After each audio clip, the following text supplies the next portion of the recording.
Uh, I came across something that caught me by surprise. You were born in Arizona, Huachuca, correct? That's right. Yeah, which is kind of amazing because that's where eventually my branch school ends up being. Well, not just It that, was but at also where you got Holabird. inducted into the Hall of Fame. Beg your pardon? That's also where you got inducted into the Military Hall of Fame, is it not? The Military Intelligence Hall of Fame. Right. Right. Yeah, I mean that's a statement. I mean, you talk about like being born to it. I don't think you get any I was more born there serendipitous because my than that. grandfather was commanding the 92nd and getting him ready for combat. And my dad was off, with his unit getting ready to go to World War II. He was out in California, and they were really busy. So my mom couldn't stay with him, couldn't go out there. She stayed with her parents at Yeah. Huachuca, and that's how I happened to be born there. Serendipitous at the very least. Getting into it, I love your response back on General Almond and that Marine Corps posting that I came across. I'll send you the link for that, by the way. Um, your take on it is parallel with mine 100%. I hold the same opinion, but we can discuss that at a later date. I'd like to get into you a little bit if you don't mind. Yeah. We're looking over what we said, what we talked about earlier. You graduated West Point in '65. Yeah, I wrote up a kind of a background there for 10 years before I ever taught there because you wanted to know what I taught. And I said, well, maybe I should give you a little idea of Yeah. what I did, during the first 10 out of my 30-year career. That's what I did very briefly. I didn't go into any detail about Vietnam because that would get too long. I'm, Same I'm thing gonna have with to ask Laos. you, I'm gonna ask you to repeat that because my speaker is acting up right now. You want me Um, to repeat it? if you don't mind. Yeah. Where did you lose me there? What had I said? Right after I asked the question, you graduated West Point in '65, Yeah, that's right. and And you, what I think I said was I decided rather than jumping right to your first question, which was, what did I teach and what's my area of expertise in teaching and all that, I would just briefly tell you kind of what I did in the first 10 years out of West Point, because then you'd have a little better idea of kind of where I was coming from when I got to West Point to teach. yeah. Well, I broke a lot of that down, and I thought I'd just throw some questions based on what you said. Yeah. Uh, when last we spoke, you had an eye injury, which kept you out of the ground forces and put you in the aviation side of things. Well, it's a little more complicated than that. What it really did, which was very disappointing to me, as about to graduate from West Point, it kept me from going into the combat arms, whether it was in the air or on the ground, because really, by the time I graduated, aviation it had been considered a combat branch of the Army because we had a lot of helicopters flying around Vietnam with guns on them and rockets. But my unit was not anything like that.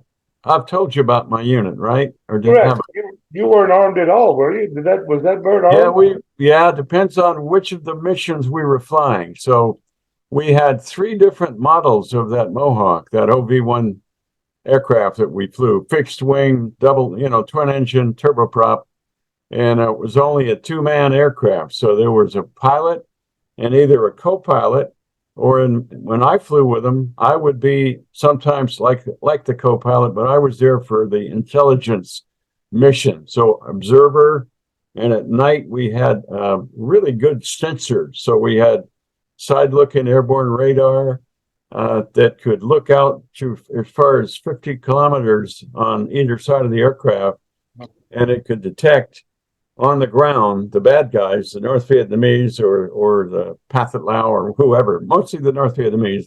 It could detect movement of trucks, tanks. Couldn't tell you which kind of vehicle it was. This is a little more primitive than it is today, but it was very good because we were looking for what we called movers, enemy vehicles moving down the Ho Chi Minh Trail in Laos. And because we were in Laos for those missions every darn night from sunset to sun up. Our flights were going, relieving one another on station. And when we would go up, we were under the control of an Air Force. By control, I mean, verbally they were talking to us and we were letting them know what we could see or what our sensors could detect. And so a typical mission would go about 3 or 4 hours over Laos. And so we used up a lot of fuel. We better make sure we got back to our base in South Vietnam with at least a little bit of fuel left over so we could make it in. And was Laos considered off limits at that time frame? Yeah, Laos officially was neutral. And that is why our missions were classified top secret. Just the fact we were flying over Laos, that alone was top secret, let alone the intel and all of that, because we were doing reconnaissance missions in a bad place, but we weren't supposed to be there, so. Right. And what was particularly difficult, I think, especially the pilots and the co-pilots that flew all the time over there, was that their families couldn't be told where they were flying. And if one of them went down, one of the aircraft went down, which we did get on the average about one every month, was shot down or went down, and the pilots either bailed out or if they got hit, maybe they didn't get out. They just went in and were either rescued by somebody on the ground or they were captured. We had people captured because North Vietnamese were really kind of owning the Ho Chi Minh Trail area. Right. I did have West Point classmates who were in special ops, and they would go in with indigenous personnel, in other words, mountain tribesmen from Vietnam or Laos, who could kind of blend in with the scenery, and they knew the jungle really well. But they'd go in with those kind of units, my friends or my classmates, sometimes in command, sometimes with a very small team of people that would be in there to watch the trail. And if they saw really big stuff coming in, they had their own communications to be able to call back and maybe call in an airstrike or something like that. Okay. And our mission was in the daytime, we were out there flying, again, lengthy missions. The daytime missions were more, shall we say, more exciting in terms of the nature of the flying. Night were kind of mostly smooth flying at a higher altitude, but daytime, you had to be down pretty low to see stuff with your eyeballs and to be able to use your guns and your rockets if you needed to do that. And we weren't out there to do that as our main mission. We only used those, we weren't supposed to use those weapons unless we're getting shot at, in which case we had 2 aircraft in the daytime. One was down low doing the swooping and zooming and seeing what they could see, making reports in flight, and making a very thorough debrief when we got back to our base in South Vietnam. The guy that was flying the other aircraft, which was flying much higher, maybe 1,000 or 2,000 feet above the one close to the jungle, that other guy would be sort of the cover for the man down on the aircraft down on the deck, because they were the ones in the most danger. They were so close to enemy. If they could see them coming, they could fire anti-aircraft weapons or just ordinary machine guns and even AK-47 rifles. Oh, that's low.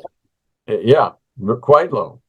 Whereas at night, we might be flying at 6, 7, 8,000 feet, because that got us up high enough above the mountains and the jungle. With our radar, we could see then into the roads of the Ho Chi Minh network that were coming down from North Vietnam into both through Laos and then moving troops and weapons and all into South Vietnam, or even going all the way down to the Ho Chi Minh Trail to the bottom end into Cambodia. So we're involved. We didn't fly Cambodia. That was another unit that did that, very much like ours. But ours was focused on North Vietnam. So we would do that. That was really dangerous so they didn't want us flying over North Vietnam. Now we're talking about flying up the coastline of North Vietnam over the Gulf of Tonkin. And I don't know if you're even familiar with that word, Gulf of Tonkin. Yeah, I I figured got you you. probably have heard about it because I you've got a little talked, military history behind me too. Not to your degree at all.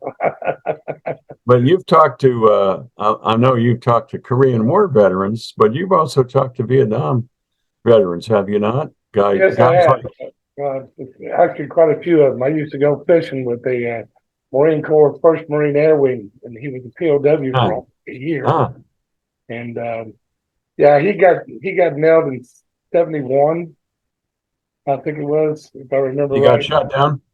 No, parachuted in, from what I understand, or something along those lines. And when he got captured, he Yeah, came back with a Rock Marine and a unconscious Army captain. So he was 354 days behind lines. whew, Put him in a bird cage, the whole 9 yards. man. Man loved to fish, but he wouldn't eat them. I can understand why, fish heads and rice. But anyway, I've got one classmate who several of my classmates went in the Air Force, and this guy became a fighter pilot. His name was Bob Jones, and he was shot down. He was shot down in the late '60s. He spent about 5 or 6 years in the POW camps of North Vietnam, including the Hanoi Hilton, which is oh the wow, one in downtown Hanoi. yeah, McCain's household, right? No, Gary walked out of there. He was north of the line, and him and this Rock Marine had pretty much hauled this captain back with him. Once they escaped, they were escapees from the POW camp. It's uh, it's a pretty ugly story. I'll share that on a I'm different sure day. it's a good story. Oh, it's a beauty.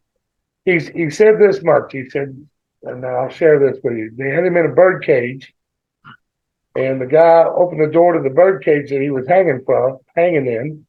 Yeah, And on the other side of it, there's a little fire pit. He put a knife down on the ground underneath the basket that Gary was in. yeah. He said cross-legged with his wife on the other side, and dared Gary to come out. And Gary Uh, came out.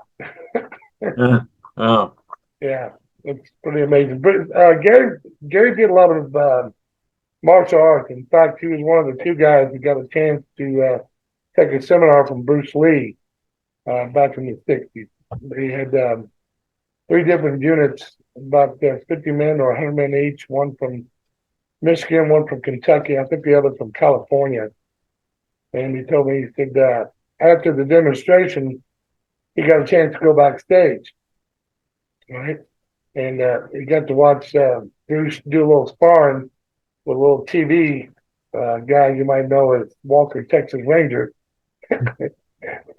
And he said Bruce just wiped the floor with him, which I can imagine. But, yeah. Chuck Norris is still a badass, so don't get me wrong.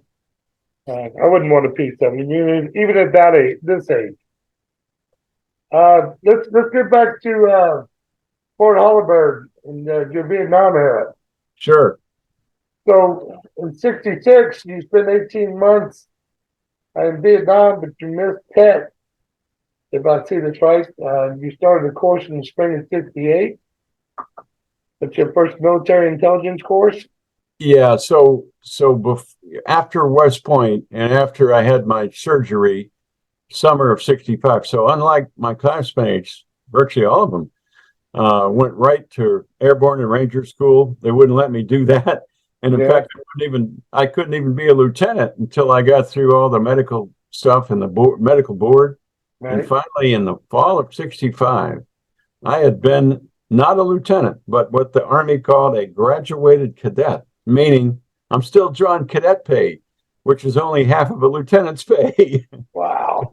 But fortunately, my dad, my stepfather, and my mom, they were at this point they were living in Carlisle, Pennsylvania. I don't know if you know that's the home of the Army War College.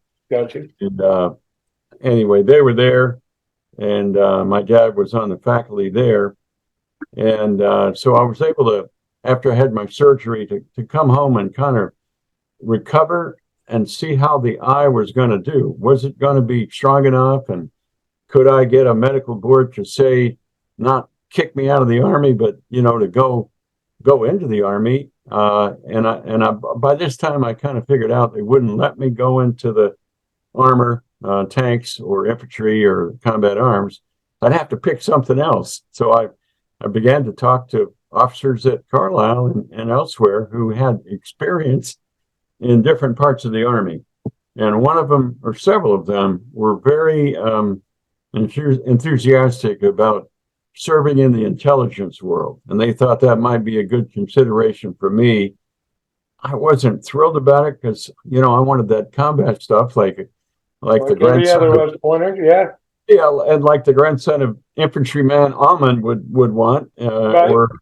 or my father and stepfather. Everybody been in the fight, the thick of the fight. So I told my dad, I said, if this doesn't work out, I'm not going to stick around the Army too long because they're going to let me go, I guess, after I served in Vietnam and stuff like that. But anyway, it was, and it turned out to be an interesting path I chose into the intelligence world. And, if I stayed 30 years or even 20, that meant I must be enjoying some aspects of it, or at least it was a satisfying, interesting career. Was the pay a little better in military intelligence as opposed to combat? No, but what was a little better was being in an aviation unit and flying in combat.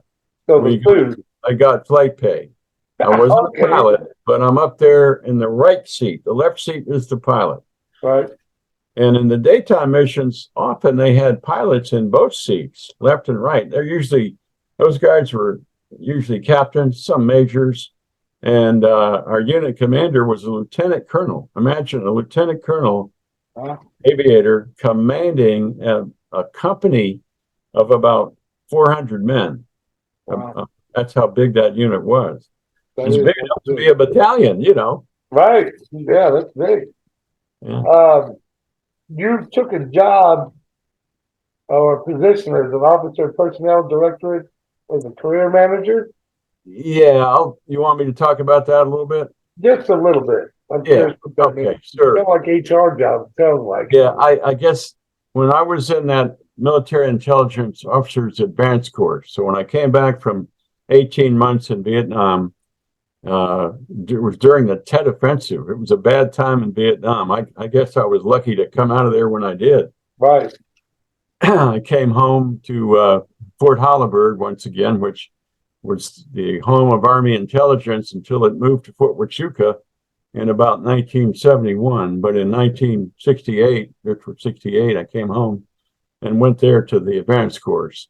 And I wrote a paper in that course. I think this is what attracted somebody's eye in Washington. And suddenly I found out I wasn't going out to some other part of the country. I was going to DC. And I thought, holy cow, why am I going to good paper? And they said, well, a major, actually, a West Point graduate himself, came to interview me for a job in Washington, where he said I would be in that military intelligence officers assignments stuff. And because I was a captain, I would be maybe the only captain. Everybody else was more senior, but they wanted at least one captain there to handle the junior officers, to handle the lieutenants. So very soon I found out, once I got down there, my job was going to be assigning. In other words, I had the power, good or bad, to assign officers company grade, so captains and below, as they were coming home from Vietnam. They had to be intelligence branch because I couldn't deal with other branches. We could only deal with people in our own branch. Right. And so that's really what I did. And when you have a job like that, not everybody is your friend because you can't make everyone happy. Well, I wanted to go to Germany, or I wanted to go to California, or Hawaii. Like that. Well, I'm sorry, not everybody can go there. So it was a good assignment because I always try to look at things positive, but this really was a good assignment because it gave me kind of a view of the entire MI branch, the officer part of it, right, and kind of where people serve and what kind of specialties they had. some were involved, like I was, in aerial reconnaissance or even higher stuff, satellites and all that, which was also very sensitive and secret in those days, still is in some ways. Still is, yeah. Other people were in what we called in those days ASA, Army Security Agency. Those are the folks that were trained in language, or the enlisted people were, but the officers maybe were too. And they were out in different parts of the world with combat units. Some were back at Fort Meade, and they're listening to whoever our targets are, the Russians or the Chinese or the North Koreans, or, in Europe, of course, the Russians were the biggies, but the Czechs might have been part of our targets, and other nationalities. So I actually ran across a guy that was one of his that was his MOS. He was a listener. His headphones on. Is that right? Yeah. Was he Army or was he in another service? No, I want to say it was Army, but it could very well have been Air Force. I'll have to go back and ask. I don't remember. I just remember the conversation and being blown away by the conversation, needless to say. So your second tour to Vietnam, was you volunteering or voluntold? You mean when I went back the second time? Yeah. Yeah. The second time I went to Laos, but it was considered part of the war because Laos, as you know already, it was a very sensitive part. And so you said, did I volunteer or did I get sent? A little bit of both, because I had a good friend. He wasn't a West Point grad, but he and I had gone through that basic officers course as lieutenants.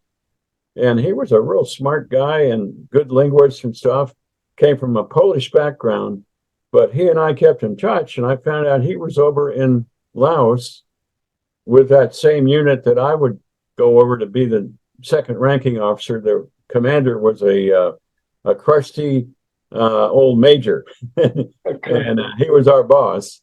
But what made it really interesting, and my friend had told me enough, I had some idea, I didn't know everything about it, but I had good enough idea that we were going to be, a lot of the work we did would be handling very sensitive information for the ambassador or for the CIA. And also we would be doing one of the primary jobs of intelligence officers just about anywhere, which is intelligence analysis. So we're taking material coming from different sources, whether it's humans or it's airplanes that are flying over bad places and taking pictures, or it's coming from satellites or people listening, or we called it area intelligence, but these were Army officers who were trained to recruit agents to run spies, basically. Okay. And I'm sure they call that the CIA, don't they? What's that? I think they call that the CIA, don't they? No, believe it or not, it's all closely coordinated. So the Army, or also the Air Force in some places, even the Marines did some of this kind of work. Really? And the Navy, you needed, different backgrounds to be effective with certain kinds of potential agents or spies. But working with the ambassador in Laos, though, you had some contact with the NSA and the CIA, correct? Absolutely, yeah. Because in Laos, and if you ever read about the war in Laos and Vietnam too, but especially in Laos, the CIA had a big role there, because we couldn't put, the way the war worked, we were not going to put U.S. ground combat troops in Laos other than on those, like I mentioned earlier, special ops, long range reconnaissance, people that were inserted into the jungle by, not so much by parachute, because that's too dangerous, but by helicopter. They were brought in. There's a colonel that ran one of those ops in Laos, and I think it was Laos, might have been Cambodia, but I think it was Laos. And he ended up being the tank commander leading into Baghdad. He had 200 tanks underneath his command, but his history goes all the way back to Vietnam. I was trying to look up his phone number earlier, and the name escapes me at the moment. Yeah. Lack of preparatory work on my part. I apologize. Um, so you're in this transition from 65 to 75. I mean, you've seen LBJ, you've seen Nixon. What was your take between those two different administrations, or did it affect your job in any way, shape, or form? Okay, you mentioned LBJ, Yeah, and what was the other one you mentioned? Nixon? Nixon. Yeah. Well, we were down at a pretty low level of the army and really of the war until we got. And now I have to say, when I served in Laos, because now I'm working for the ambassador, and he wasn't just any ambassador. This guy, he was. Most of us who worked for him or with him there, I had to brief him at least once a week on all sorts of intelligence. He wanted the big picture, but he asked a lot of good questions about what the bad guys are up to in Laos, Yeah, and how that interfaced with our presence in Laos, and what was going on with uh, other parts of the intelligence community. What were they doing? But the CIA, coming back to your CIA question, boy, there were a lot of them there. They even had we called it the CIA Air Force. They flew small fixed wing aircraft, not so much choppers. I'm sure they had some of those, but we never saw those. What we saw were, one or two man aircraft that could fly reconnaissance, but maybe they were more for moving people around as well, because they ran large numbers of indigenous personnel. The CIA did, either for intelligence or for combat. So you had what the CIA called paramilitaries. These are usually former Green Berets or other parts of the U.S. military who decided they wanted to do something a little more sneaky. So when they left the Army or whoever, the CIA might recruit them. If they were really good reputation, they would come in and, work for the agency. But right there where I worked for the ambassador and his staff and so on, we also saw the very top level, the chief of station of CIA, legendary guy. None of us would ever forget that guy. His last name was Tovar, Tovar, Hugh Tovar. I'm sure he's probably passed away by now because I think he'd been a young intel guy in the OSS back in World War II, and we're now in the early 70s, and wasn't that far apart between World War II and the 60s and 70s. right. So Hugh Tovar, and then his deputy, a younger but very sharp CIA guy that clearly was going places. His name was Cliff Strathern. So those two men, Tovar and Strathern, they ran the whole show in Laos, and they had an empire, let me tell you. That was their part. From the ambassador's point of view, I'm sorry to interrupt. From the ambassador's point of view, you're feeding this intel. Yeah. And I'm assuming that any decisions that he's making is from the bottom up and not from the top down. Based on what you bring to the table. How often would an ambassador actually be involved in like a military decision, or at all? Well, that's a really good question, but my answer was going to maybe shock you or surprise you. This guy, his full name was George McMurtry Godley, Godley, Godley, Ambassador Godley. That's what we call him, Mr. Ambassador. But this guy, let me back up a little bit. In Laos, as in Vietnam, one of the biggest weapons we had to really go at, we had a massive enemy, and we hadn't had those North Vietnamese that were encroaching more and more and deeper into Laos. And a lot of them are up in the area of the Plain of Jars. The French called it. There was a French translation of that, but called the Plain of Jars because it was kind of a flat, not jungle area, more open and grassy fields and so on. But what really gave it the name was it had these ancient pottery, big jars. I don't know if they, buried some of their people in them long ago, hundreds of years ago or thousands of years. But anyway, the Plain of Jars was kind of the centerpiece of the fighting between our side and the communist side in Laos.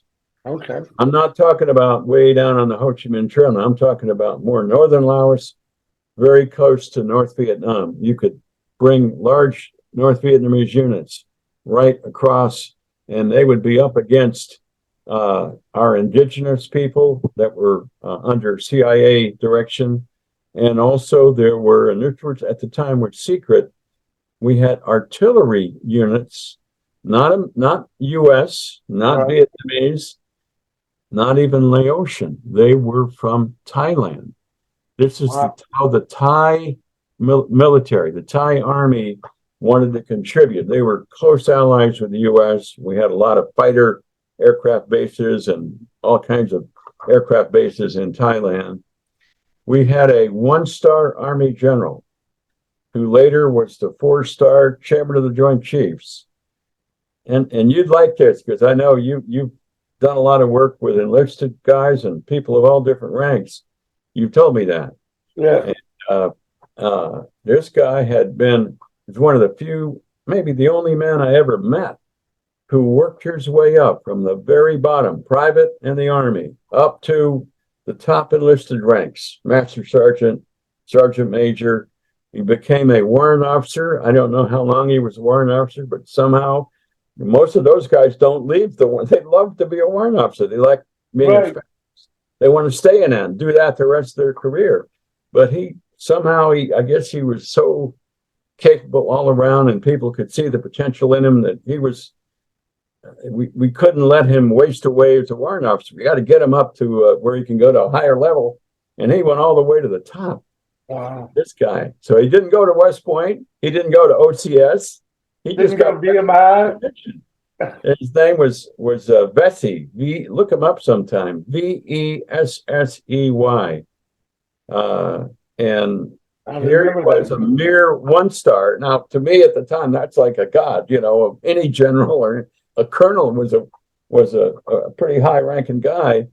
But he would come in. His headquarters was down in Thailand, but he would come up. He sort of had the purview of Thailand and Laos. But when the ambassador would have that big weekly or biweekly meeting, General Vesey had to be there. He was such an important guy on the staff. Plus, you had an Army attaché, Army colonel, very good man. He was the Army attaché under the ambassador's command, if you will, for Laos. And then you had an Air Force, no Navy guys up there. They were a long way from the ocean, but we certainly had a lot of air power going on, and we had a lot of ground forces that were not American. I've already said that. If they were ground forces under our command, they were usually indigenous people, Thai or Laotian, and they were under the control of CIA. How about that? Pretty strong. I'm not sure I answered your question. Let me come back and see if I missed it or not. Well, it's basically, these guys report to the ambassador. Yeah. We know that. Oh, no, that's right. No. I got to answer that the way I was headed. So what I was saying is in South Vietnam and, of course, in North Vietnam, when we had a really big target to hit, B-52 bombers were used. Their call sign or their name of the mission was ArcLight, A-R-C Light, ArcLight. That's just the name. Don't ask me why, but as you know, those are big aircraft. They can hold a lot of bombs. They can, of course, deliver nuclear as well as conventional. Well, nobody was talking nuke. This was all conventional stuff.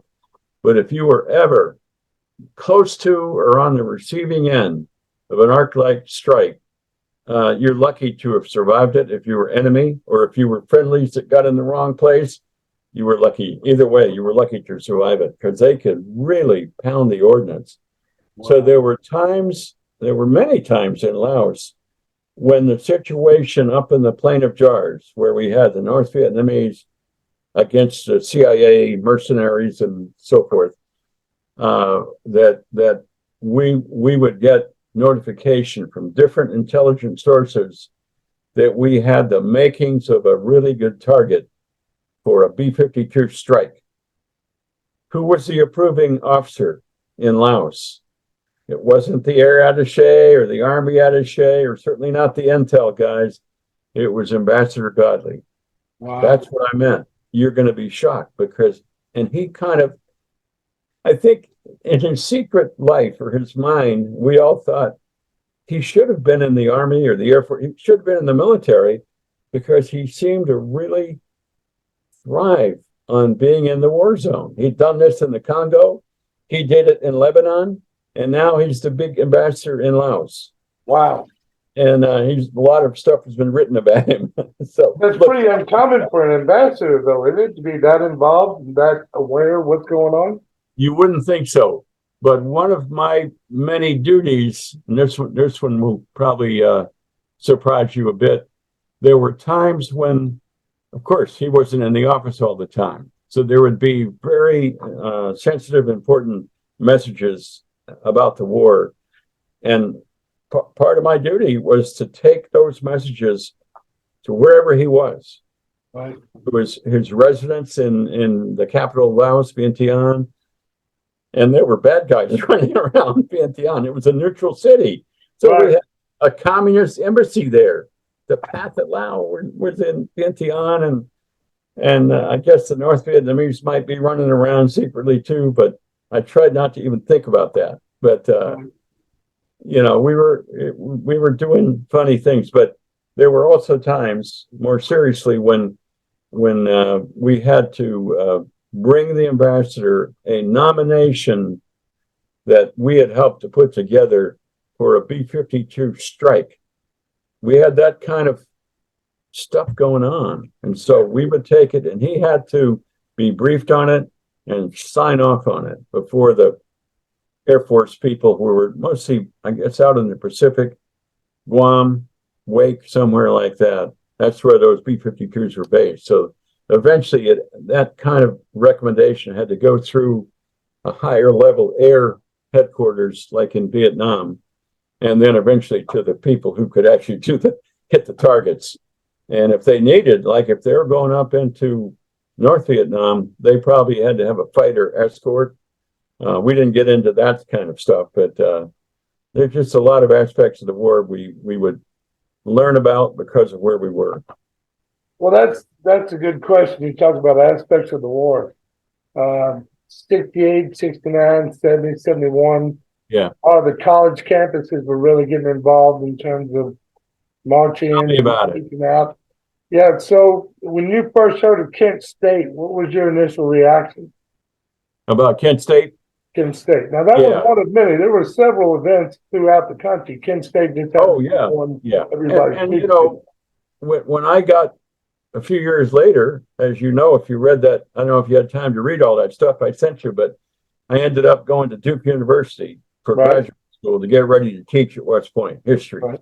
And Duke was not like Kent State. There was never that kind of, you know, violent protest and National Guardsmen getting involved against students, and pretty sad episode in our wartime history. But I think, and I speak for many, maybe not all, maybe not even the vast majority, but most of us, particularly if you were looking at a career in the military, it was painful to read about, to learn about how much opposition there was back there. Draft dodgers, we didn't care a damn about them. You know, we thought they were unpatriotic.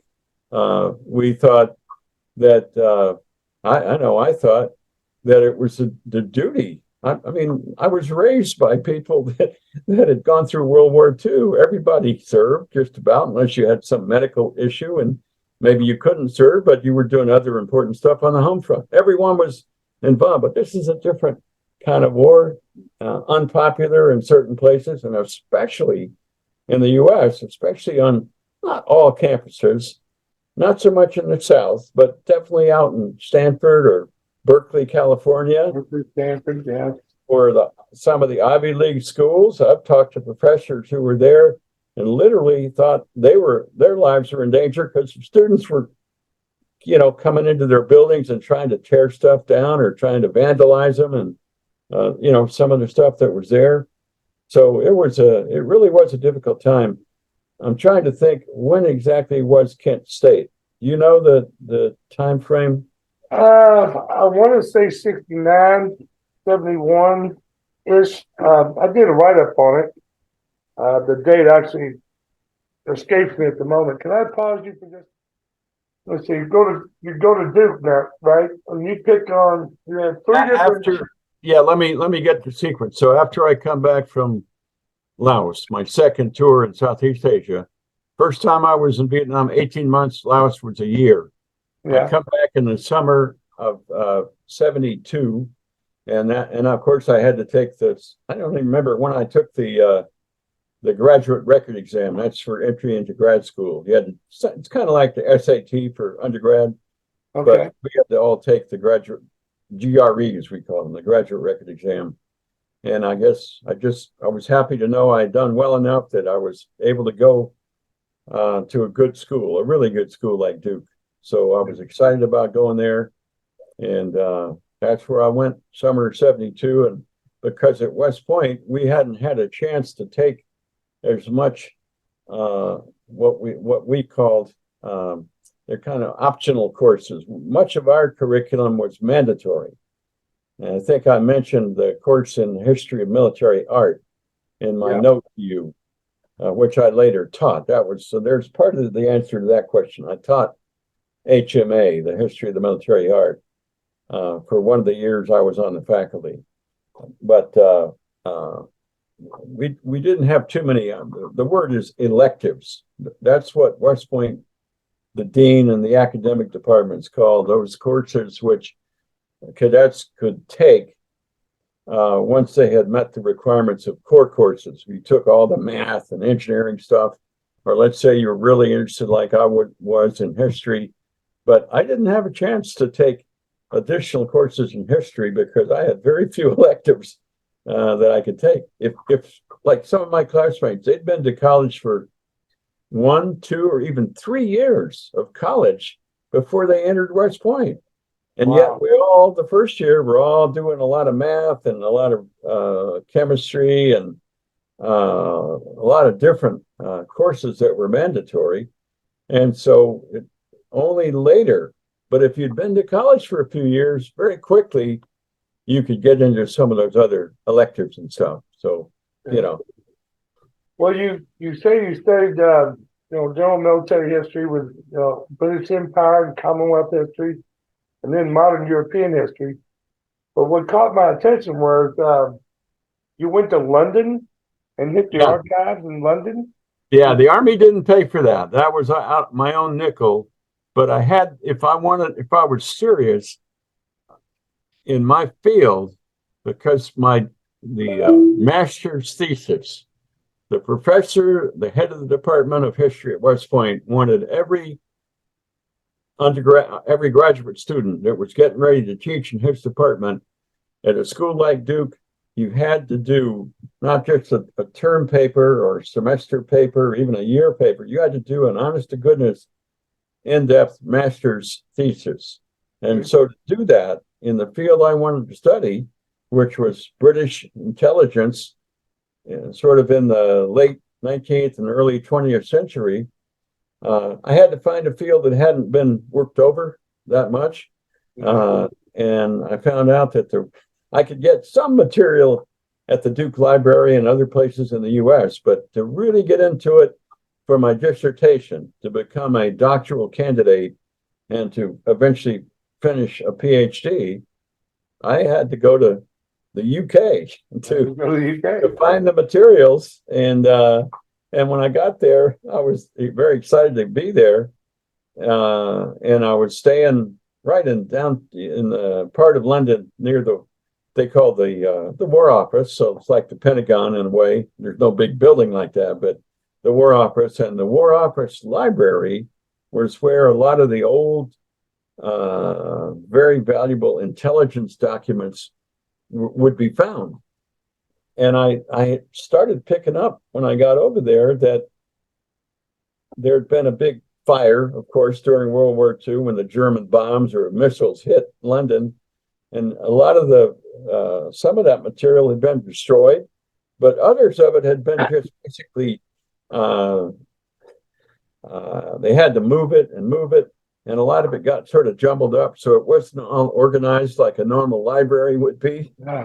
No Dewey Decimal, huh? So they just turned me loose. They said, well, we can't tell you where all the documents are that you need to see, but we're going to let you just go and kind of look, and maybe you'll find stuff. Sure enough, I did.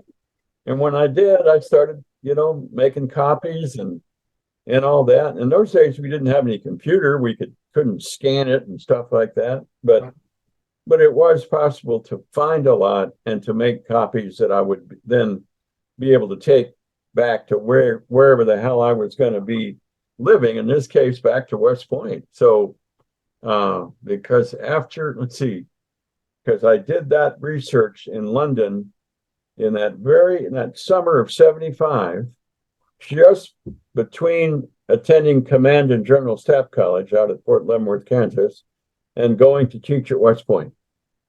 And that was also when I got promoted to major. So a lot of stuff happened all at once there. And oh, by the way, I haven't mentioned my family. The year I was a Leavenworth student, it's at the beginning of the academic year, our daughter was born. Her name is Robin, 1974. So she's now 48 years old, thereabouts. But she was born at Fort Leavenworth, Kansas, because of the fact that I was a student there. And not only was I studying all the Army stuff for the Command and General Staff College, but I was preparing my professors back at Duke, each one of them, of 5 professors that were going to sit on my board and grill me in their respective areas to see if I knew my stuff. And it was scary because I thought, man, I go all this effort, all these years, and suddenly if I don't pass this exam and the Army's going to want me to go start teaching at West Point, I've got to stay on track, so I've got to go to London to get my material if I can. And I found a lot of good material, even more than the professors I had at Duke thought I could find. But before I went to London, I had to go back to Duke and sit in a room with the 5 professors. Each one of them had his own list of questions he's going to grill me on. And then when all that was done, and I didn't know if I'd done well or, if maybe I hadn't quite passed it or whatever, but they were very nice. And they said, well, what do you plan to do your dissertation about? And I explained, I'd given it a lot of thought. I wanted to do something about the history of intelligence and probably military intelligence. And I had studied the British Empire and, Great Britain and the British Empire and Commonwealth and all that. So it seemed like if I could find the material, some of it would maybe still be secret. But, a lot of it had been secret, but fortunately it had been that those kind of classifications had been lifted. So I could actually use it. Yeah, 20 plus years post, or 20, closer to 30, I imagine. Plus, if you go back to 1870, yeah, that's right. I mean, that's really not that far back in the British Empire. No, but the reason I can quickly tell you why it was kind of a watershed period in the British military and especially intelligence, because intelligence was becoming more technical and more important to all armies, the Russians and the Germans and the Brits and the French and so on. But it also was a period when the British Empire was just absolutely huge. They were kind of at the top of their imperial powers. And of course, Queen Victoria was running the show in London. right. And what I was looking at was how was it prepared for World War I? So that's why I stopped in 1914. But 1870 was when a big war between Prussia and France had been fought. And there was a lot of going on about how to better make maps for soldiers in the field, all the geological side or geospatial side of intelligence, which today a lot of that's done from satellites collecting, and then very skilled people with computers sitting in big offices in Washington or around here making those maps that the soldier needs. So when did you know you were going to go to West Point to teach? When did I know? How'd that come about? That's a good question. I didn't really know that. I didn't really know that for sure until I'd already been to Vietnam, of course. And before I went to Laos, yeah, even then, they'd already had to several departments. The other department, you may not believe this, I did really well in electrical engineering at West Point, and I had an offer. They were going to send me to graduate school someplace like MIT or some, more technical place, maybe than Duke might have been. But for history, I much preferred that to going to electrical engineering or some other engineering field. I think I could have done it. I just wouldn't have enjoyed it as much as the history. And I think I got that love of history from just the way I grew up in an Army family. And also my maternal grandfather, Ned Almond, he was a big student of history. He had a pretty darn good library. Some of his books I still have around here. Yeah. I could show you books here that have his writing in them. Really? About the Korean War. Yeah. I would love to see his writings on the Korean War. Let me grab one real quick. Okay. I don't know if you can, let's see if you can see this. Can you see the book? Yeah, raise it up. Raise it up. Oh, there we go. Fehrenbach, yeah. Yeah, Fehrenbach, this kind of war. Fehrenbach is not just purely a historian, but he's not so much the academic as he is a really good researcher and writer and storyteller. And so a lot of people recommended this book, but I'm going to hold it up and you can actually see on this page, I just opened it up to any page, but on the bottom of the page is handwritten material that my grandfather, Ned Almond, wrote. Really? Yeah. Wow. Was he critiquing Fehrenbach's work? He said he's writing to anyone. This was the 5th Cavalry Regiment with tanks attached, which was promised to him. Maneuver, a basic principle of war. He's writing this. Basic principle of war was the salvation of the beleaguered 23rd Infantry Regiment. That was at Chip Young Knee. Yeah, that's right. Chip Young Knee. He's writing about that here.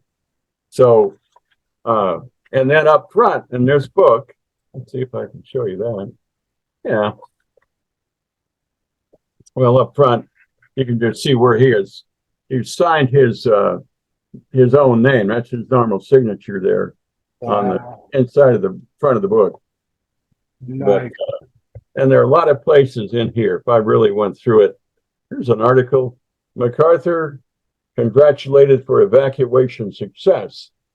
So they're talking about, I'm pretty sure, the evacuation from Hungnam. Yeah, Navy releases Hungnam data. So my grandfather had clipped this out, saved it, and put it, mounted it inside the book, or left it in the book for me or whoever got the book, which I did. He gave it to me. Here's a 8th Army front that when they were all boxed in down in the Pusan perimeter. He did a lot of writing in here. Boy, I just saw a bunch more. I would love to go through that book, brother. I get back to DC, me and you're going to get together. Yeah, you should. Now, wait a minute. Here, I just saw a great picture of MacArthur, and I can find it again. Well, that's not why you're interviewing me, not to see this, but I'm just, as a sample, I thought you'd like to see that. Yeah, absolutely. Was it tough to get into West Point to teach? I mean, well, is that a nomination job or an elective type of job? The way that worked in those days was that I'm picking some of the important stuff off the floor that fell out of my grandfather's book here. Okay. Yeah, preserved. Was it hard? Yeah, I mean, a lot of people that went to West Point, even if they wanted to teach it, unless they did well in that subject, and in many cases, you had to do well overall. There'd just be a lot of people that would realize they didn't have any chance to teach there, even if they thought they might enjoy it. So, and here's maybe an even better way to answer that question. I have a friend still to this day, a very close friend, who was at 1 year behind me at West Point. He has written more books about military history than anybody I know that I know that well. And his name is Robert Scales. He's got a good name, right? Bob Scales. No complaints from me. Scales. So let me see if I can grab one of his books right in front of me here. Right, I'm going to make a note of that. I have to look him up. Yeah, because he wrote about he wrote some books like I published one about that was based on my dissertation on British intelligence. And so that one, that's my only book, but he took his dissertation. He and I went to Duke together. And while I was studying British military intelligence, he was studying British Army artillery. And he wrote his dissertation on British artillery because he's an artilleryman. I was an MI guy. So we were lucky to find something that related to what we were working on in the Army. But anyway, Bob really loves history. He's really good at it. He's a really good teacher. He really wanted to teach in the Department of History at West Point. And I would say of all the people I know who never got to teach there, he by far is the one that would have done the best had there been a way to convince the powers that be. But he had kind of goofed off as a cadet. Yeah. To his great regret, a few years after graduation, he wanted to convince the people up there that he should come and teach history. And so here we both were with several other good friends at Duke studying history, getting ready to teach. But poor Bob Scales, he found out that no, he's not going to get to go there. So what did the artillery branch do? And the same people, kind of people that I was for MI. He had his own branch people in Washington, and they said, nope, we're going to send you down to Fort Benning, Georgia. You know what Fort Benning is? Yeah. Home of the infantry. Well, Bob said, yeah. He said, what am I supposed to do down there? He said, well, you can teach about indirect fire, how the infantry always needs the king of battle, the artillery. Infantry's the king of battle. Artillery's the king of battle. And so you're going to go down there and you can teach. And so he goes down to Benning and he becomes a star teaching military history to the people in the infantry advanced course, just like I took the MI advanced course. He's teaching lieutenants, captains, probably higher ranking people too, because one thing he's really good at, and it's always a great talent for a historian that loves military history, is taking people on battlefield tours. So fast forward many years later, now Bob Scales becomes a general. And now he's a 1-star, and then he's a 2-star. And now he gets the assignment, I guess, of his dream at that point, to be the commandant of the U.S. Army War College at Carlisle Barracks, Pennsylvania. At Carlisle, wow. At Carlisle. So I went to his retirement there, after he'd been there for several years.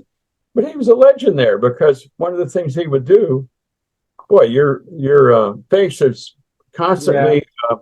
I had some other questions. When you look at your overall, well, wait a minute, let me back up. So I'll look up this Robert Scales. What is the title of your book? What's the title of my book? Oh, yeah. Well, I can show you my book. It's right. There's one right up over my head here. Here it is.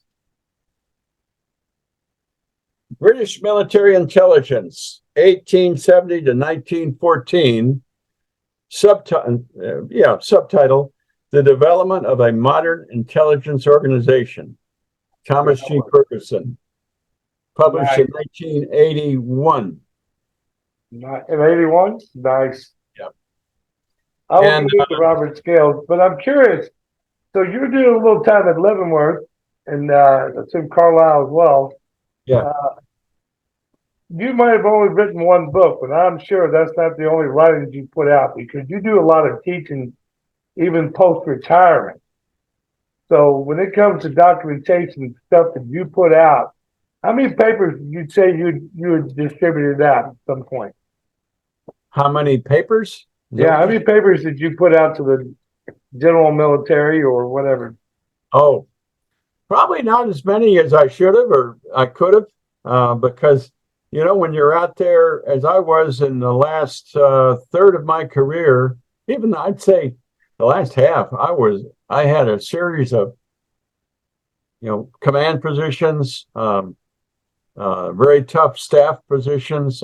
One of the best jobs I ever had was in Germany. I was assigned to the 3rd Infantry Division, and I was a Division G2. Now I can see you're moving and everything's going well. Yeah, I hate this computer. I really do. I need to get a new one. It's probably worth your investment. Yeah, it's my 3rd one. Wow. Yeah. Yeah. Anyway, I lost my train of thought there. Yes, you were teaching. What's that? You were talking about being with the. Let me see if I can find the initials here. I remember taking the note for it. Command thing at Leavenworth. We were talking about putting out papers for. Yeah, putting out papers and stuff. Where I read a lot still. I'm on several boards. I think I'm on the Chosen Few board. I'm the only Army guy on there, and that's kind of fun. I don't know if it's fun, but I'm glad one of them's there. It's nice to have a mole, penetrate the Marine front there. But no, they've been very nice to me, and I've enjoyed meeting him. And it wouldn't have happened without Warren Weedon. I think you know him. You've met him, right? Yeah. Well, actually, I don't think we had a conversation, but I know who you're speaking to. Yeah. Yeah. He's going to be 94 years old in a few weeks. Isn't that unbelievable? It is unbelievable. Yeah. Yeah. You old school guys, you're made of nothing but gristle. He's 84 or 94 years old, and he looks like he's 72. Yeah, he's in good shape. He's in good shape. Yeah. It just something about the military just keeps you guys younger than you're supposed to be. I talked to somebody last week and was saying, it was Alan Gathercole. I told him we were talking about exchanging books in our libraries. And if something happens to me, I want you to have my library, right? Because I don't want it to get wasted at Fort Knox and it be moved around the country and sold or whatever. And he goes, well, I think you're going to outlive me. And I was like, no, you'll be 90 and look 60, and I'm 60 and feel 90. It's not the same. How old are you, Bob? 60. Right on the money. Right on the money. Yeah. I would never believe that. You definitely look younger than that. Well, I carry a lot of extra weight. Early 50s. I carry a lot of extra weight, so it keeps the wrinkles from showing out.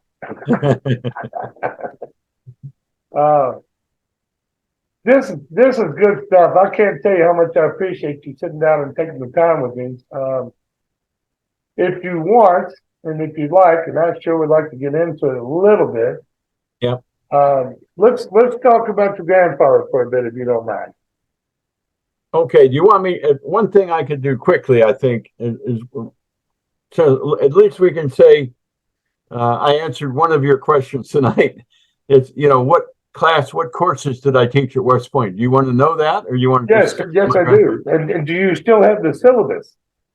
Do I still have my syllabus? That's a hard question. I probably do because I don't throw much away, and you can't see it, but all around here, I've got filing cabinets, and I've got quite a library. Not so much in this study room, but in downstairs. We took in this house when we moved in about 28 years ago, when I was getting ready to retire from the Army. Downstairs, there's a room that would be a formal living room. But we didn't need that. I needed a room for lots of books.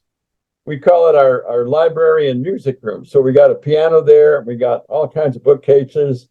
and actually something that you would enjoy seeing, because it's hard to imagine anybody having that many decorations. But I'm the keeper of General Almond's shadow box. We call it a shadow box. Yeah. His aide, when he was getting ready to retire, his final assignment, like Bob Scales, my friend Bob Scales, was commandant of the Army War College. And as he was getting ready to retire, the same officer whose nickname was Red, he had red hair, Red Barrett, had been his aide in Tokyo during the Korean War in Korea. And again, he kept, I don't know how he got to stay as long as he did as an aide, but I guess they loved each other. You know, and my grandfather really maybe took advantage of him as the aide, because Red Barrett was a pro at it. But anyway, he got their shadow box made up, and so it's got all these wonderful medals of valor and other things, big foreign medals, British, French stuff going back World War II. And yeah, actually, I took a look at his medals. Yeah. There's a couple Oak Leaf clusters in there. There's a couple Silver Stars in there. Right. And I was comparing it to three some silver other stars. Three silver stars. Yeah. And as you mentioned, 2 DSC. Right. And also, this is kind of surprising, 3 DFC. That's the Distinguished Flying Cross. Right. And plus Purple Heart from the World War I. He almost didn't make it out of that war. Well, a lot of people don't know this about Almond, and I'm sure you do. You know, he was kind of like Patton. He'd jump in this little plane and he'd go out and land on the street, some dirt pig path in the middle of nowhere. Yeah. He issued command orders on how to move infantry and tanks and stuff. This guy really led from the front. He really did. One of the famous men that worked for him as a very young man was later 4-star General Alexander Haig, who was a captain. He was a junior aide to Almond in Korea, Tokyo, and then on into Korea. And in one of his memoirs, one of the books he wrote, he had like a couple of chapters, which had a lot about Ned Almond.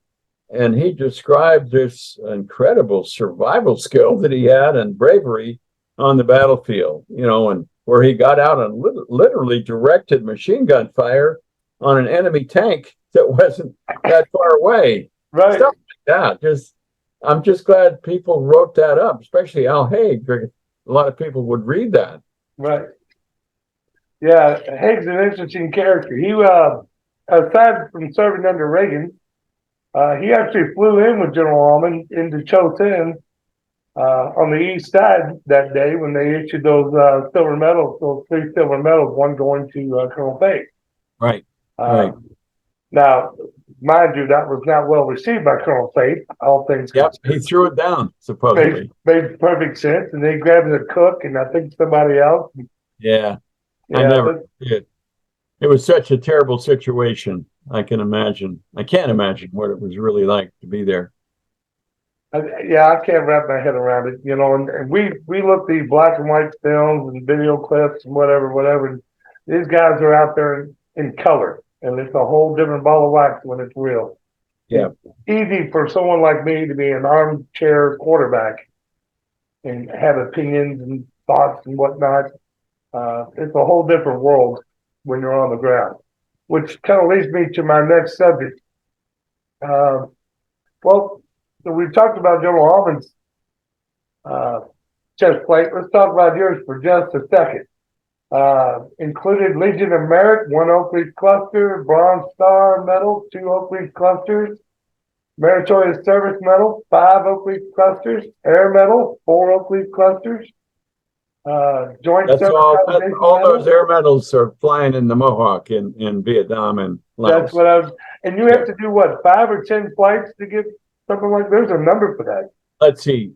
As I remember, you had to have for every air medal, I think you had to have 25 missions, something like that. Because crazy, some of the guys that, you know, the real pilots that flew many missions, they would have 25 or more air medals. It's incredible how many they could stack up. So many you couldn't really tell because you'd have to look at it very closely at what they had. But they weren't in the least bit impressed by that, the pilots, because they all got a lot of them and they deserved it. Well, this is one of the your Joint Service Commendation Medal and two National Defense Medals. You have 7 campaign stars. That's not an easy thing to acquire either. Well, that's because I voluntarily extended my Vietnam tour. It was a 1-year tour, but I was a bachelor. I didn't have to worry about a wife or little kids or babies back home. And I thought, of course I wasn't, I thought I'm invincible. You know, I'm gonna make it through this tour. But later I thought about it and I said, you know, there's nothing guaranteed in war. A lot of bad things happen, good things happen, bad things happen. And I never wanted to let my mom know how much I was flying, because she'd lost my father, her first husband, in the air combat of World War II, air combat. And so that was much more dangerous than what we were doing, but still, Laos was not a very safe place. Not out of the realm of possibility for you to follow your dad's footsteps. Absolutely. You know, yeah, right. Takeoffs are optional, landings are mandatory. That's my old take back to when I was working in the airline industry.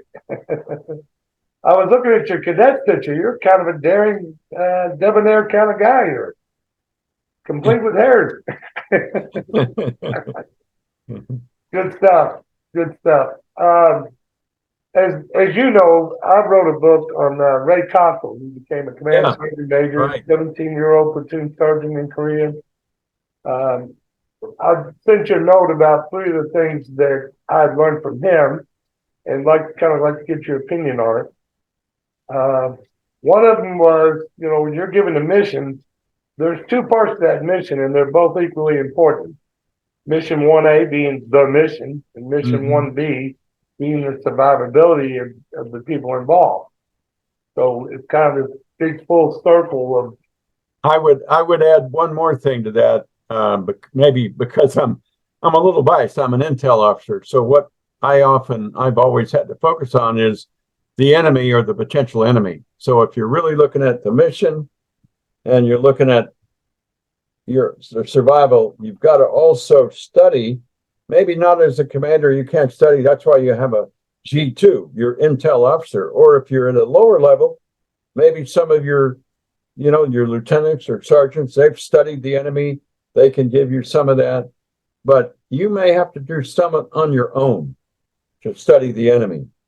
Or if you have, and I remember well, when I was the G2, I started to talk a little earlier about being the G2 in the 3rd Infantry Division. So that was a division, one of the best in the Army. In those days, we were in Germany. Today, it's down at Fort Stewart, Georgia. But when it was there, as one of the 4 Army divisions lined up to fight the Russians should they come across that inner German border, the idea of the intel part of all that was a huge question. So every time any battalion or a brigade would go out in the field and they would do their training for their wartime mission, they usually would have an S2 or G2 person there to do the briefing of the enemy and what the enemy was likely to do on this piece of terrain, given the overall picture and, the kind of weaponry they had, the kind of weaponry we had. What would the weather be? How would the effect of the terrain on the friendly forces and the enemy forces? And there's so many questions, that a good intel person is going to have to think about and share with those that are going to fight the actual battle. Right. But so let's go back to what you were starting to talk about, the 3 points. What was the third one that you were? Well, that was the first one. The second one is that according to Consul, I said was command sergeant major, and he was the kind of guy that. Well, I'll give you a story. I'm in his office doing an interview. Got the cameras rolling the whole 9 yards. Yep. And the phone rings. secretary popped her head in and says, "Hey Ray, your phone call's here." So Ray tells me, "Bobby, you're gonna have to turn the cameras off and step outside for a minute." I'm like, "Okay, no big deal," because he's involved in government, he's involved in horse racing, he's involved in a lot of things, right? Especially when it comes to things in the city they live in. So I figured private conversation. Out of curiosity, and I've never asked this before, but that particular day I did. I said, "If I may ask, who's on the phone?" He goes, she told me, "It's Senator McCain calling him back." Wow. Yeah. How did he know McCain? Well, I'm not He entirely from sure. Arizona? Yeah, I know he knows Haig. He knew Al Haig. Because Haig did some time with the 26th Infantry. Ray ended up becoming a blue spader in Vietnam. Yeah, right. He was in the Iron Triangle up there at Camp Holiday Inn or Fort Holiday Inn, whatever they call that. It's like the northeast corner of the Iron Triangle. And I assume it's all kind of 26th Infantry stuff. Not to mention that he was with Haig up at Cho Sin. So, that was one thing. Was he in Haig's battalion? In Haig's battalion?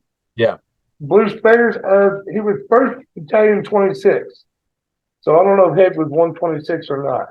I think so. I'm not 100% sure, but that sure sounds familiar. Wouldn't surprise me, Eddie. Wouldn't surprise me. But, guys like me and you, we could call the senator's office all day long. Hell, Mitch McConnell grew up about a mile from where I live, but I ain't getting him on the phone. And he's sure the hell ain't going to call me back, So, anyway, he went on to tell me, this is a guy like yourself. He grew up in the military, 17 platoon sergeant chosen with the Army, 369 survivors walking out of there from the east side.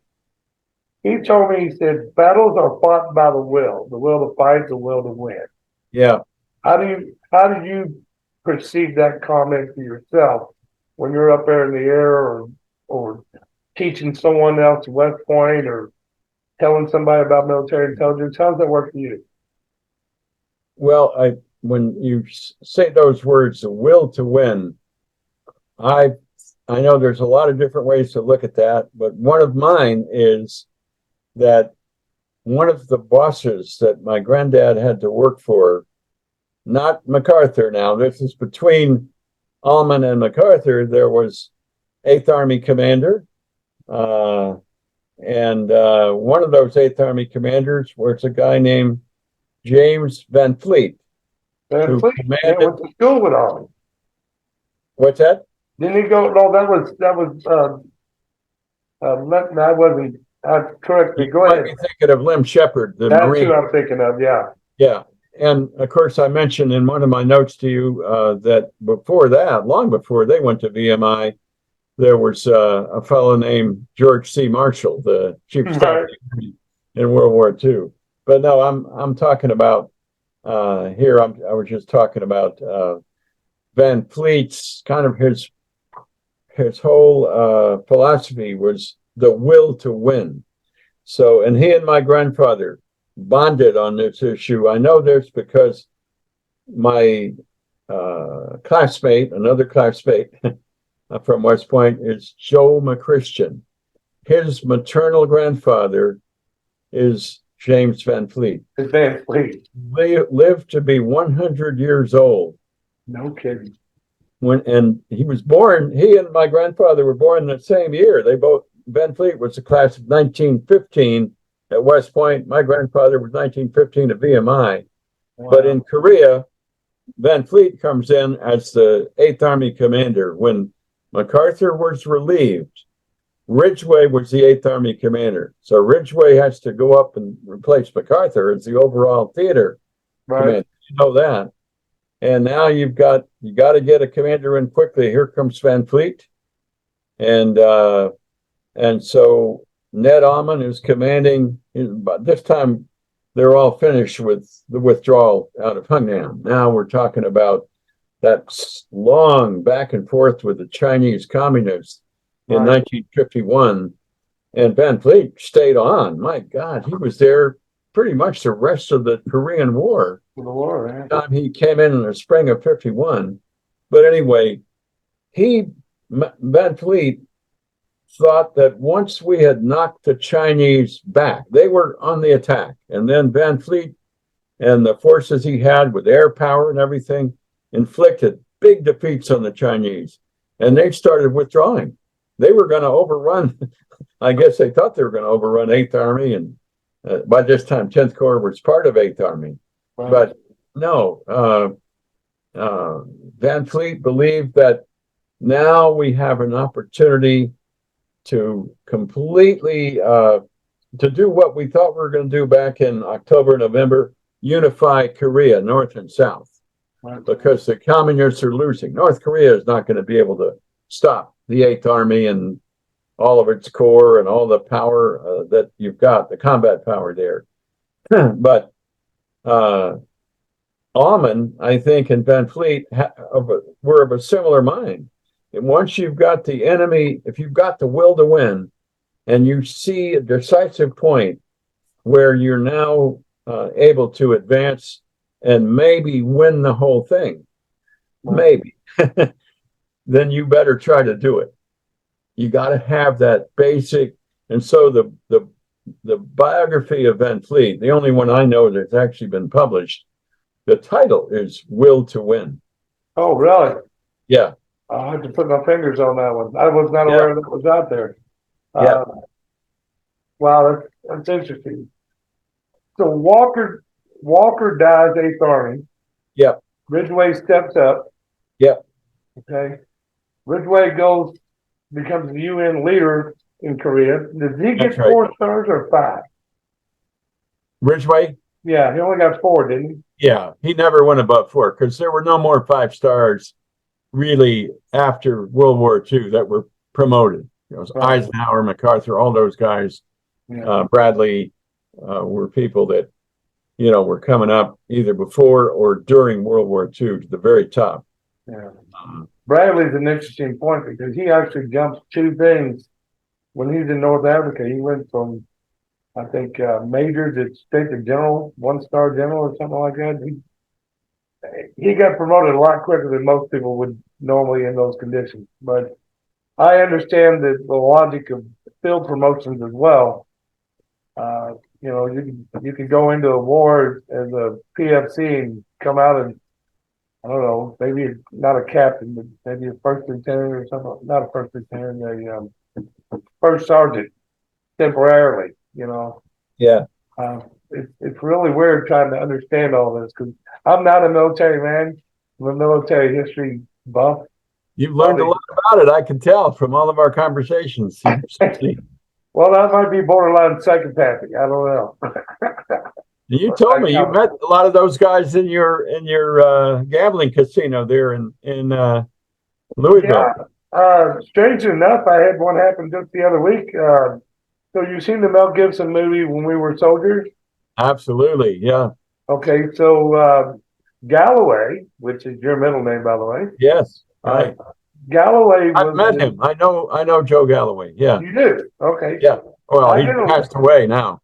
Right, and I can kick myself in the butt because he gets a hotel room in Lexington or Frankfurt. I'm sorry.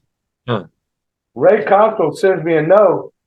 He gives me Galloway's room number and his phone number, and he set it up to where I could go get an interview from him. Oh. And I couldn't get away from work to go do it. Oh, it's a shame. Right, and so 2 weeks ago, I'm talking to this player. His name's Bob. Great name. And I'm telling him about this, because he's no Army guy. He said, well, you're not going to believe this. I said, what's that? He goes, I was there for that fight in that drag. I'm like, you got to be kidding me. I keep finding these unicorns. There wasn't, 400 guys in that cavalry unit at landing zone X-ray, or was it Zebra? When that cavalry came in, it was like 400 guys against thousands of North Vietnamese, and here I am talking to a guy that was there. And I'm stuck at work, and I would love to just shut it down, go get the camera, and let's have a conversation. But if I see Bobby again, me and him gonna have a talk. And I'm gonna figure out how to do that. I don't know what it is. I've been kind of lucky or blessed or whatever. Cottrell got me started, and ever since I started doing the research, I've been hooked ever since. I started working on U.S. history back probably around 2010, somewhere around in there. And I wanted to start with the American Revolution, right?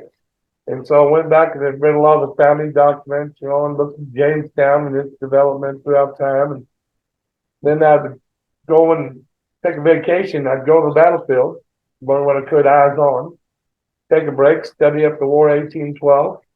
Haven't made that vacation trip yet. After 1812, I started studying up to the Civil War, got halfway through that. And that culminated with a vacation to Pennsylvania, to Gettysburg. Gettysburg, yeah. So I come back from Gettysburg, and Cottrell, after I've been telling for 15 years, somebody needs to write your story. He convinces me in December of 2014 to swing over to his place to have a cup of coffee. And the next thing you know, I'm walking out a would-be writer. I wouldn't call myself a writer. I'd call myself a writer. I wrote a book. I've written a book, and that's about as good as it's going to get. I'm working on a second book. I'm working on a Hispanic young man who has ties all the way back to Spain, back to the 1700s. His name is Sam Arredondo. It's funny, doing his research, I found that one of his great-grandfathers, somebody had already written a book about him. Huh. Sam was orphaned as a kid, so he didn't know, he knew his grandfather, didn't know his parents. They were gone. Yeah. He was raised by his aunt. First Armored Division, went through the entire North African campaign in Operation Torch. Went to Naples and up to 2 battles of Monte Cassino. Over to Anzio for the Anzio breakout. Into Rome with Clark. Crossed the Arno River up to Bologna and the Apennines. Yep. He went all the way to Lake Como. There wasn't a whole lot of guys that made it all the way up there. But then he comes back and he's fighting with Walker in the 8th Army. So I've got 2 guys, Ray Cottrell, who's made it to the Yalu. And I got Sam with the 6th Tank Battalion that got about maybe 5 to 10 clicks away from the Yalu on the west side with General Walker. And everything just seems to keep overlapping each other and bring me back to just stay with it, Bobby. There's so much more you need to learn, and I'm addicted to it. So I kind of know where you're coming from with your love of history. Yeah. I think I've got the bug and I can't shake it. It's great stuff. There was one other point I thought I had here. Let me look at this for just a minute.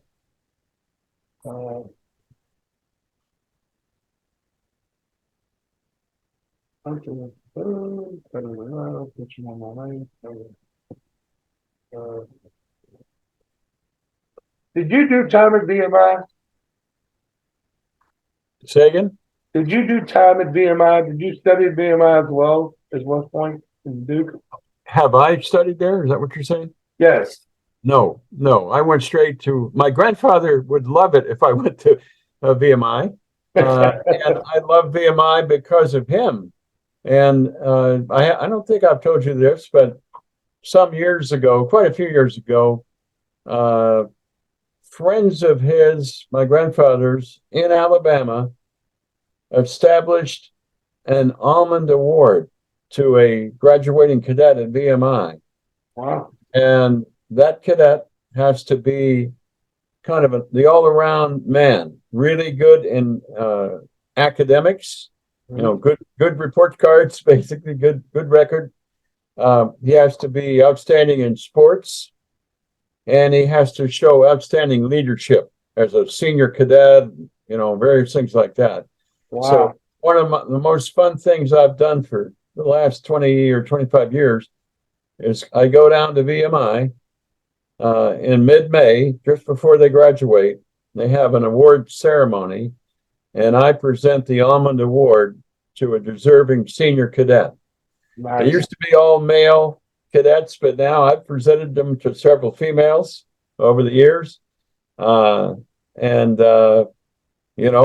presented them to football players and soccer players and Now, of course, I'm back to the males, but you'd be surprised the variety of people that come through and get those kind of awards. I have nothing to do with picking them out. BMI has a board that will do that, the mechanics and they generally do a very good job with that. But hopefully I'll be doing that in about 1 month from now. I'll be down there doing that.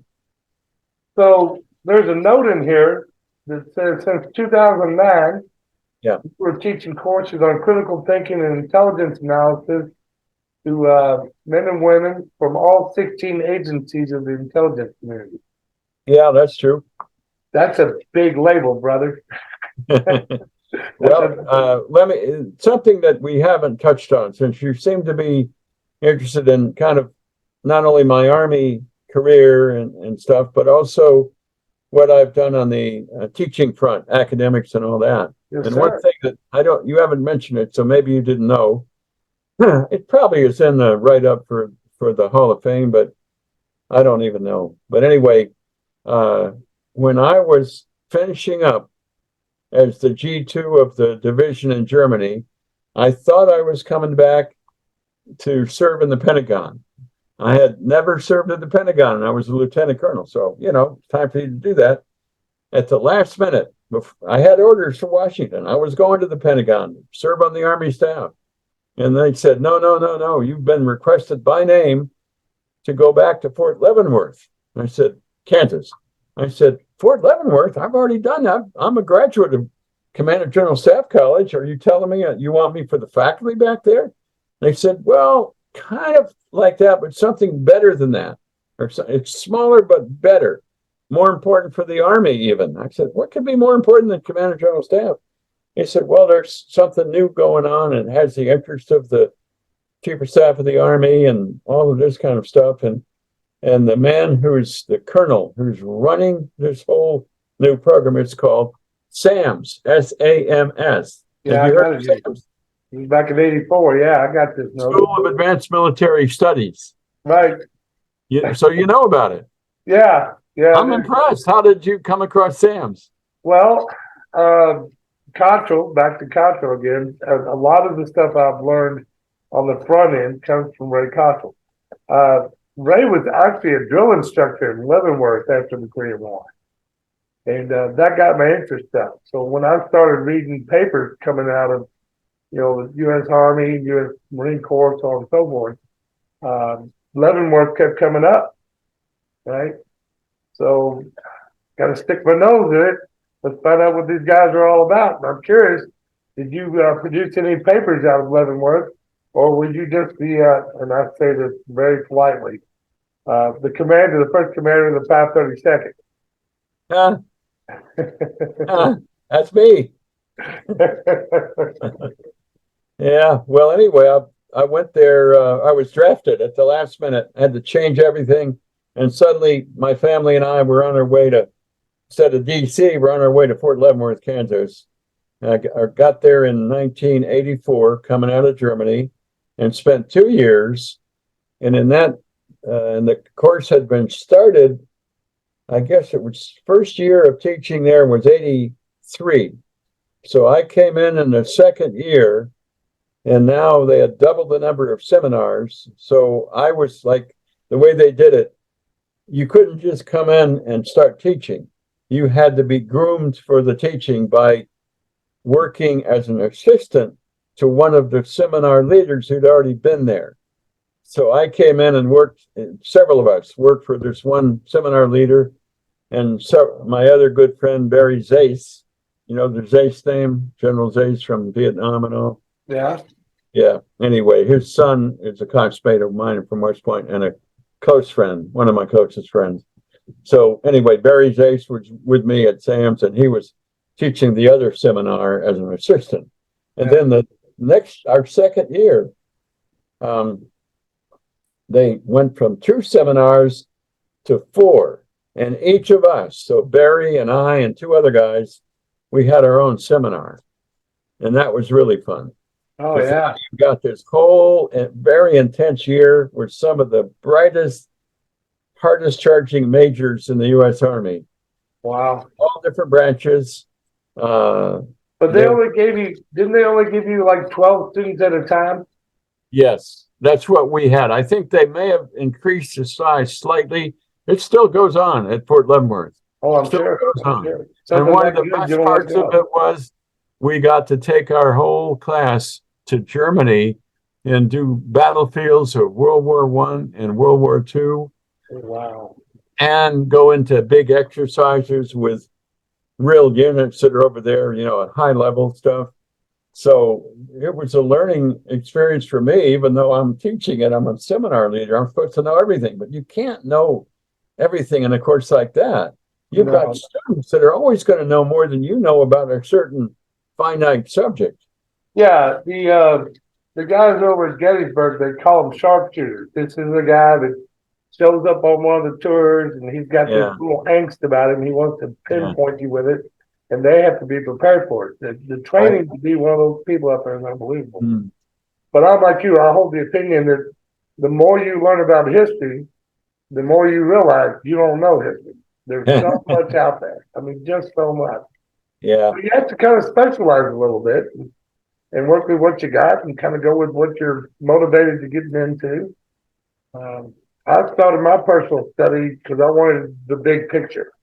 I didn't need a lot of finite stuff, but I found that the range of what you learn from a finite point of view all the way up to the big picture really expands your understanding of things. You know, let me step back and talk about the grandfather and just in general terms. Culturally, it's been for me when you study military history, and you can't study U.S. history without studying military history. Like they just go together. I don't think they can be separated. The culture of the time from 1910 is not the same culture as 1930 or 1940 or 50 or 60 or 70 or 80 up to 2000. You know, those things change over time, and sometimes they change almost overnight.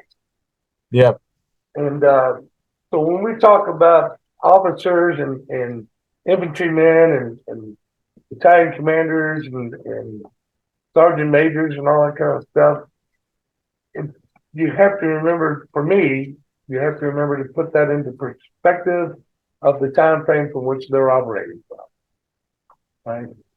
And that segues into General Almond's issues. You know, he got some bad press here and there, and from what I've gathered, part of that storm is created from a branch that was worried about survivability, right? And there's back in that time frame, you know, from 1945 to probably into the 60s, there was a conflict between branches. You know, I look at Korea. Korea is an army operation under UN flag. They point blank. All the head guys, they're all army. There's no Navy guy over the Army. You know, MacArthur is the kingpin. Ridgway becomes the second kingpin. Everybody else is an underling. So even in the Navy side, Task Force 77, the guys in charge of those fleets, you know, they're operating in conjunction and under command thereof. So thought maybe you want to speak about command structure or how one should approach. If you're given a command, this is not something you debate, is it? It's something you just get at, or I'll let you fill that. I give you a command. I'm a higher ranking officer or whatever.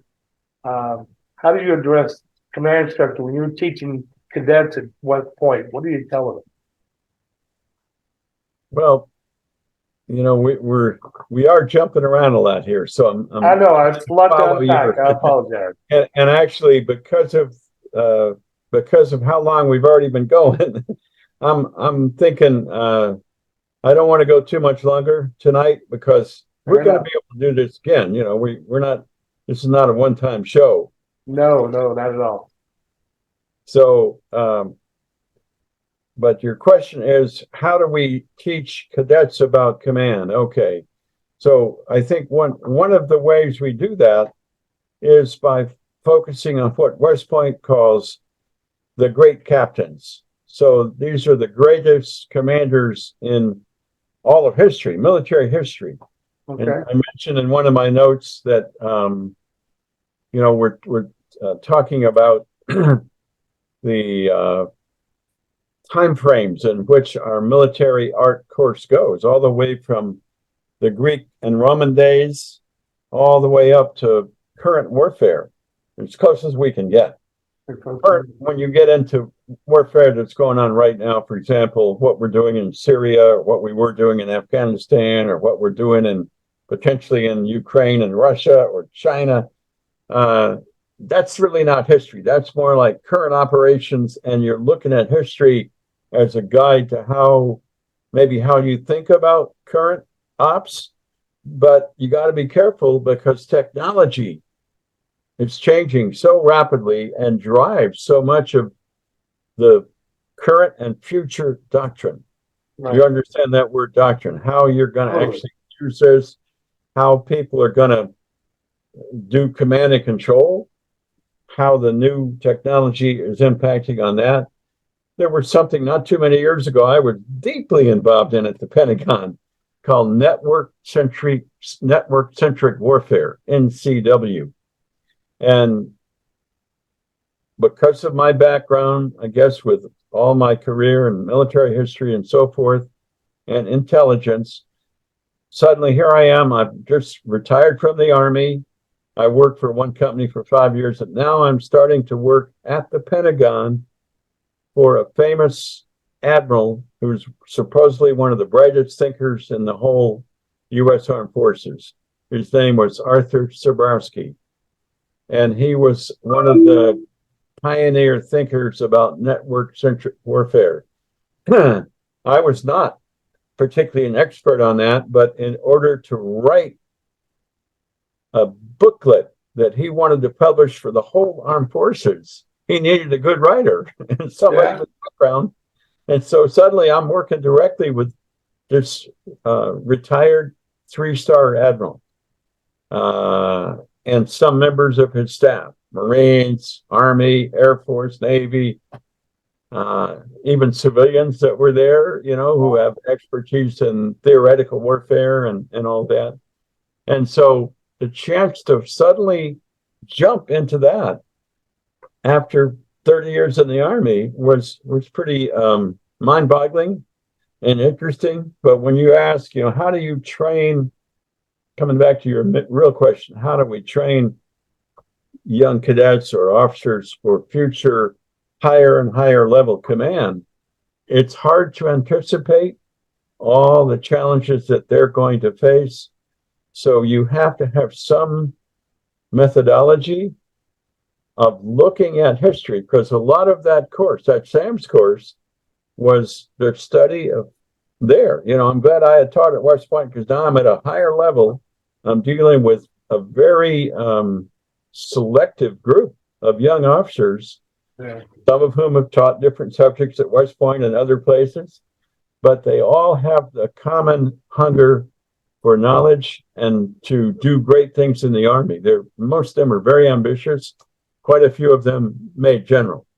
And that's, if you looked at the Leavenworth class as a whole, 1,000 in a class, and you looked at percentages, sure, there'd be a good number that would eventually be generals, but nowhere near the percentage of a SAM's course, because they've been so selected out, to even go to that course. And if they don't show progress and potential, they're not going to probably be in that course very long. Yeah. Not that we would flunk them out, but just maybe they didn't have the burning interest, so they figure out how to go do something different. Get redirected. You're kind of like the Pat Riley of the LA Lakers, right? You do a lot of coaching, and they're all pro. Couple titles. That's good stuff. That is good stuff. This is an off-the-wall question. I'll make it the last one of the night. Okay. And I think it's kind of funny. It might be a little bit entertaining to you. If Sun Tzu was alive today, what type of military would he be running? Would it be more like Ukraine, more like Russia, more like Afghanistan, Iraq, or like the U.S.? How would you see that? Okay, I think I missed the first part of what you were saying. Go back and restate that if you would. It's Sun Tzu. Oh, Sun Tzu. Yeah, Yeah, we haven't talked about that at all because I don't think it applies that much. yeah, Well, it does, but anyway. If he was alive today in the command of an army, right? What yeah. country do you think he would probably be the most parallel to, the most like? Would it be like Ukraine? Would it be more like the United States? Uh, You know, I oh, mentioned like one question about you go to war with the army that you have, not the army that you wish you had. yeah, yeah. I tell you, that's when you had that in your your stuff that we were going to talk about. That is certainly true for the generation of veterans or the generation of soldiers and Marines that were going to fight in Korea. That was a huge issue because of the way the budgets worked after World War II. So much going on, so much to do with the occupation of Japan, Right. And yet suddenly that occupation force, which had in some ways nothing like combat, suddenly they're going off to war and they don't have much time to get ready for it. Right. I don't think they had an entire regiment that was ready. Maybe one, I think. And I'm trying to think which one it was. You talk about the Marines now? No. I'm talking about the army side of the equation when Korea broke out. Yeah. I think we only had one regiment that was really ready to go. When that Task Force Smith and that his boys, they were the first to go, right? Yeah. I guess what I'm thinking, what I was going to say, the Marines had a kind of an advantage as forces moved into Korea in the early going, because, as you know, the first Marine unit that went in was not the whole division. It was that like a Marine brigade down in the inside the Pusan perimeter in that final defense down there, and I think it was the 5th Marine. Yeah, that's right. Right. Like a brigade, not a regiment, but a brigade. They had to have everything that almost everything a division would have, but they're smaller. Right. But at the same time, you've got the very intense planning for Incheon, and as things evolve, the Marine division is going to be a very important part of that. And to put that division together, because you don't go to war with the Marine Corps or the Army you're going to have, they're pulling units from all over the world. Yeah, I think they only had like 74,000 Marines in uniform at the time. Something like that, yeah. And I don't know they the pulled exact like figure. 25,000, maybe 50,000 out of that. Yeah. To put it together. But it was such an amazing thing. They were able to do that because they were a smaller force. But the Army had a number of divisions in the occupation in Japan. And they had to go to Korea so quickly because of 8th Army forming up and Pusan perimeter, and then the Incheon landing comes along, and then you're going into North Korea. And how did the Army cope with it? They had to fill out their very unfilled divisions. They had to take Koreans literally off the street, give them primitive training as soldiers, nothing like basic training would be today, and get them into combat without much delay. So it was really a touch and go kind of situation. And so to me, it's one of the best examples of you go to war with the Army the way it is, and not the way the general or the colonel would like it to be. Yeah. There's no doubt about that in that war. Whereas other wars we fought since, even Vietnam, we had more time. It wasn't like North Vietnam was, pushing down a big army like they did later to try to take over all of Vietnam. It was that we put some Marines in, some Army units, and then gradually built it up to a huge force in Vietnam. Right. But we weren't going to try to move north across the DMZ and take over North Vietnam. on the ground. It was Yeah, I all, think you consider that a lesson learned from the Korean War as far as not crossing the DMZ. I think it was more the political pressure at the time. In Korea, it looked like after Incheon and the recapture of Seoul and until the Chinese really came in November, there was that interim period of a few months when it looked like the war was basically over. The North Koreans were not going to be able to hold on. Right. And then here come the Chinese, and they got a whole new war in your hands. Yeah. Yeah, I've got a copy of Miles Generals. I have not been able to finish reading that yet. I've taken some excerpts from it, but I really need to dive into that.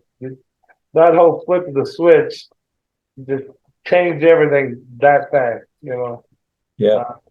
Sam Arredondo recalls them when he was heading towards the Yalu under Walker in the 6th Tank Battalion. He said, we went up there and the infantry was behind us.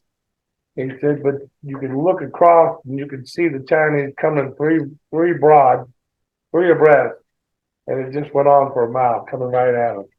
Well, of course, Walker called them back, needless to say, which was a great idea. Anyway, long story short, I'm still enthralled with it. We're going to pick up on this again. Perhaps we'll talk a little bit more about General Almond. Maybe we'll talk about. Let's do that. Let me go back and look at what, you had such a good outline here, and so many things we did not really get to or talk about.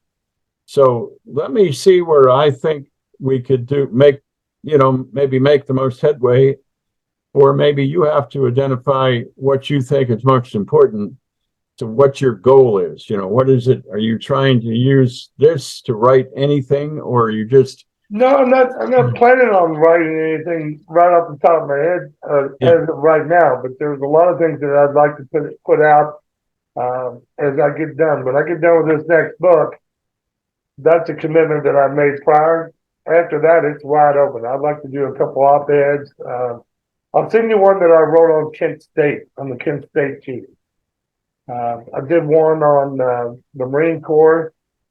It's just a small little excerpt, maybe 1,000 words or something like that. If that's something you want to have a little mindless reading, I'll send that to you as well. I want to go back at some point. Something I was going to bring up tonight, and I said no because it'll just throw us completely off of what we were planning to do. Your other mentor, you called him, was is it WWII or Vallow? Vallow. Ray Vallow. You pronounce it Ray Vallow. Yeah. Vallow.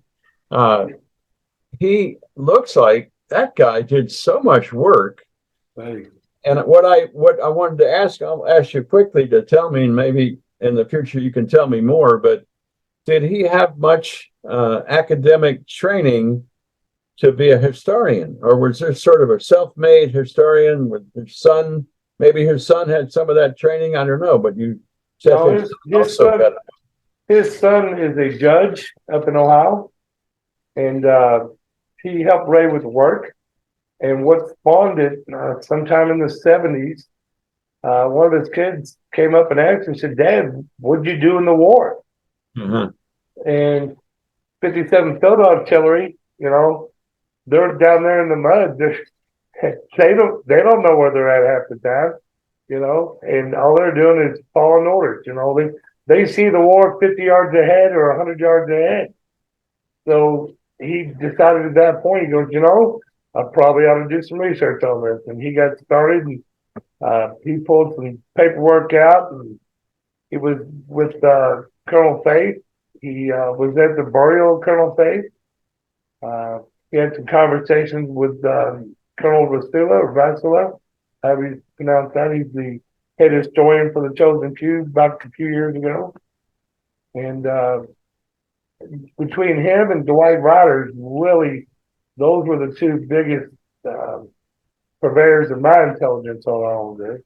There were some POWs involved in it. Elliot Sortillo, he was very enlightening and wonderful guy.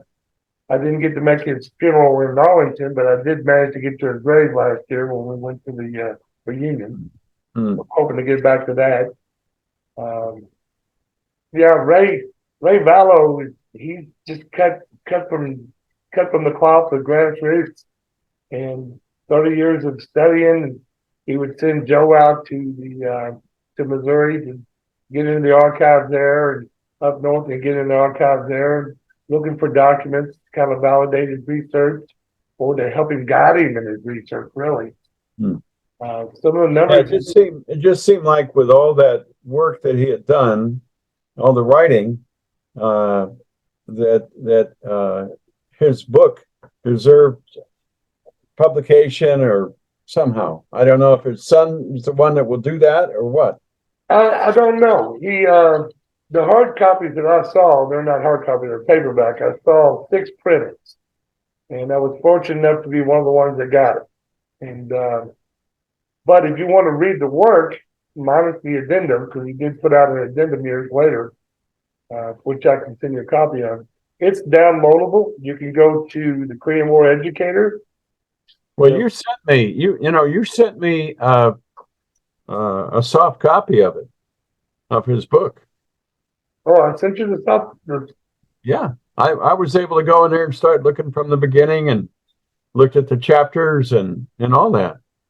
Yeah, that's a web page. I didn't send you an actual hard copy, did I? Paper copy? No, not hard copy. I'm talking about I was able to look at the book. I didn't Right. read it all, but I was able to get a sense of what he had done. And I said, wow, for a guy that I don't know how much educational background he had. He was a blue collar guy. I'm just Yeah. the dyed in the wool blue collar guy, but But he's a pretty smart blue collar guy, I would say. he was a sharp cookie. Taught me a Smart lot of things. and determined.